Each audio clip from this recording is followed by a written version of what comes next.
నువ్వు ఎలా అంటే అమ్మాయిలకు ఇంపార్టెన్స్ ఇస్తే వాడరు, అమ్మాయిలను ఇగ్నోర్ చేయి అప్పుడు పడతారు. అలా చెయ్యాలన్నా కూడా అమ్మాయి లేదు లైఫ్ లో, మాట్లాడడానికి అమ్మాయి లేదు. నేను మా ఫ్రెండ్ గారితో, వాడు నాతోటి. అరే పెద్ద సమస్య వచ్చి పడిందే.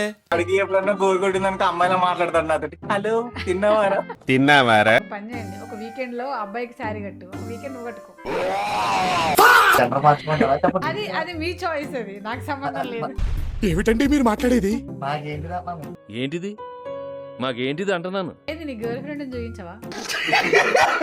మా గర్ల్ ఫ్రెండ్ కాదు, boyfriend bro, boy plus friend, boy ఆడు ఊరేసుకుంటాడు. ఇప్పుడు అలా అన్నారు అనుకో, నేను పోతాను. వాడికి పెళ్లి చూపులు అక్క ఎల్లుండా.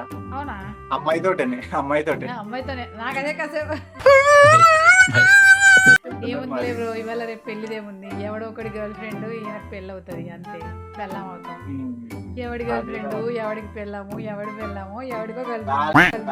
మొన్న వ్యాలంటైన్స్ డే వచ్చిందంటేనే భయం వేసింది. వాడు అంటున్నాడు, నాకు కాబోయే వైఫ్ ని ఎవరెక్కడికి తీసుకెళ్తున్నారు. మీ కష్టం పగవాడికి కూడా రాకూడదు గురుగారు. పెళ్ళి అయ్యాకే సేఫ్టీ లేదు బ్రో, పెళ్ళి అవ్వక ముందు ఏముంది ఇంకా. ఇది కరెక్ట్ గా చెప్పావయ్యా. అది తలుచుకుని బాధపడ్డాడు పాపం ఆ రోజు. కదేపు ఏం కాదులేరా అని చెప్పాం. మూర్తి గారు, ఇలాంటప్పుడే గుండె రాయి చేసుకోవాలి.